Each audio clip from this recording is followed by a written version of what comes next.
El tiempo nos destruye. Es paradójico, porque el tiempo todo lo da y todo lo quita. Al ser irreversible y unidireccional, es una de las principales obsesiones de los humanos. Es curioso que aunque el tiempo devora nuestro ser, tenemos el deseo constante de mirar hacia el futuro. Buscamos trascender la circunstancia histórica que nos tocó para poder perdurar en el tramado cósmico y dejar rastros de nuestra existencia en vida. Es a través del recuerdo y la memoria que buscamos escaparle a la muerte. Existe un vaivén ininterrumpido entre memoria y olvido desde los comienzos de la civilización, desde la Grecia antigua hacia nuestra actualidad, pasando por momentos históricos de gran importancia, como por ejemplo el contexto de gran efervescencia política que rodeaba la novela de Bradbury, Fahrenheit 451. Pero, ¿de qué manera actuó el uso de la memoria en el transcurso de la historia? La memoria tenía otro valor al que le damos hoy. Para los griegos, Mnemosine, la personificación de la memoria, era una deidad que permitía que las cosas pasaran a formar parte de la actividad del pensamiento, con la que debían el recuerdo. El saber era confiado a la tradición oral sustentada por aedos, quienes eran oyentes del soplo divino de la diosa y luego eran transmitidas por rapsodas.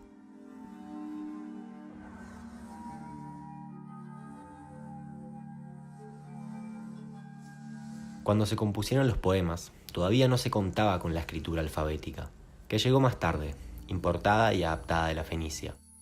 En esta sociedad iletrada, los aedos y rapsodas para memorizar contaban con una serie de fórmulas preestablecidas como epítetos, expresiones fijas y temas característicos, enlazadas y fijadas mediante el hexámetro dactílico, que es la unidad rítmica de estas composiciones.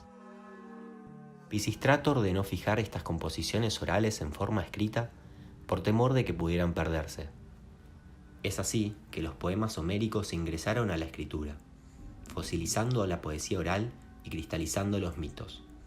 También destruyó la virtud del poeta oral, ya que la poesía dejó de confiarse a la memoria, debilitando su capacidad mnemotécnica. Existió un pasaje de una cultura de oralidad a una fundada a la escritura. En ese sentido, Levi Strauss, antropólogo, explicó el traspaso de una cultura salvaje a una domesticada.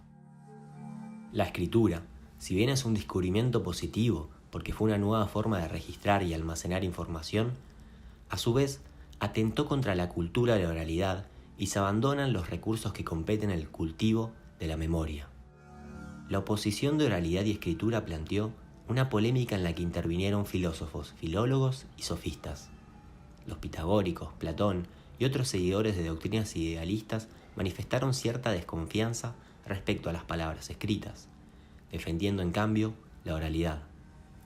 Por esto, grandes maestros como Sócrates o Pitágoras nunca dejaron testimonio escrito de sus pensamientos. Sus meditaciones e ideas fueron tomadas por sus discípulos. Nos preguntamos entonces, ¿cuál es la importancia de escribir y qué relación tiene esta con la memoria? En 1953, Ray Bradbury publicó una novela futurista, distópica, que nos invita a reflexionar sobre esta cuestión. El relato presenta una visión pesimista sobre el futuro de la humanidad. Ficcionaliza sobre un cuerpo de bomberos que tiene como misión quemar los libros, porque estos, a los ojos de quienes ejecutan una política enajenante, permiten la reflexión y como consecuencia llevan a la melancolía, impidiendo el logro de la felicidad.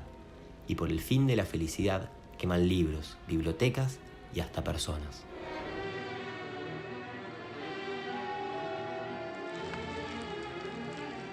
Al final de la novela se ve un horizonte de salvación para esta sociedad a través de un grupo reducido de lectores, los hombres libros, que conservan en su memoria los libros por miedo a que sean quemados. Are you interested in Plato's Republic? Well, I am Plato's Republic.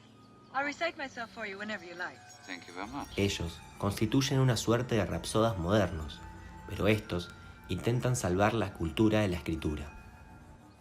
Learn it quickly so that we can burn it. You burn it?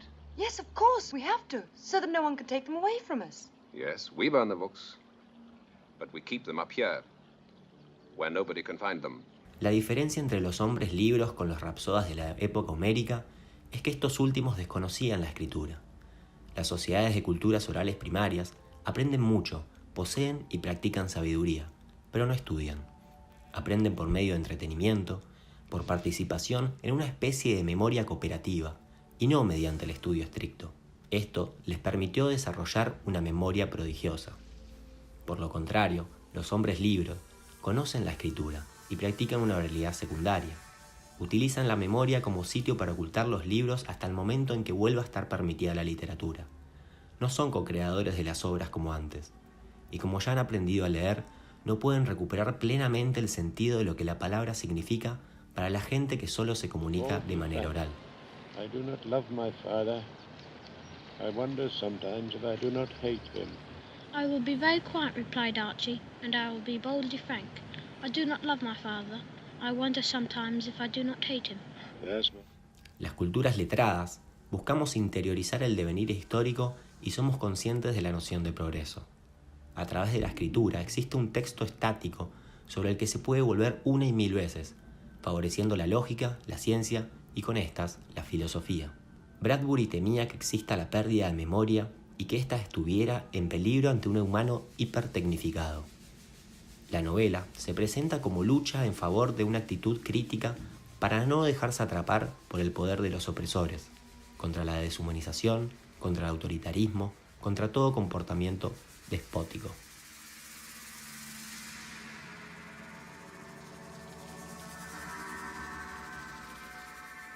Los rapsodas modernos de Fahrenheit 451, al igual que los rapsodas que recitaban las epopeyas homéricas, confiaron el resguardo de su cultura a la memoria para que pueda ser retransmitida y perdurar en el tiempo.